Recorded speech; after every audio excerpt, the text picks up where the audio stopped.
In today's video, I'm going to teach you how to create and print your own labels using Google Docs, a free and versatile tool that makes this task not only accessible but also customizable to your liking. Let's dive right in and get started from the very first step. First, you'll need to open Google Docs and begin a new document. Head over to docs.google.com and sign in with your Google account if you're not logged in already. Once you're there, look for the option to create a new document.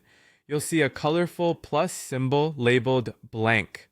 Click on that to start a fresh document where we'll do all the magic. Now that you've got your document open, let's use the powerful table tool to create a layout for your labels. Move your cursor to the top menu and find the insert option. Hover over it and you'll see a drop-down menu appear. Click on table. When you click, you'll need to choose the correct number of columns and rows to match the layout of your label sheets. For instance, if your sheet has 3 columns and 10 rows, you'll want to select that configuration, resulting in 30 individual labels. Once your table is inserted, you can adjust the size to fit your specific label dimensions, customizing the cell width and height to suit your needs perfectly. With our layout ready, it's time to express a bit of creativity by designing the labels. Click inside each cell to begin adding the essential details, whether it's text, images, or even barcodes.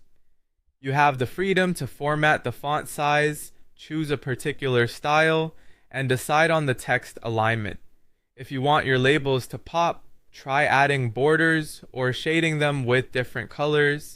These formatting options are all about helping your labels stand out and communicate the right message. We've designed the labels, and now it's time to get to the printing phase. Especially if you're using label paper for the first time, it's crucial to ensure that the dimensions you've chosen match your physical label paper. Before you waste any of those precious sheets, I recommend printing a test page on regular paper. Once you've done your test print and confirmed that everything aligns correctly, load your label sheets into the printer. Follow any specific guidelines your printer may require for label paper, and then it's time to hit print and watch your newly designed labels come to life. And there you have it.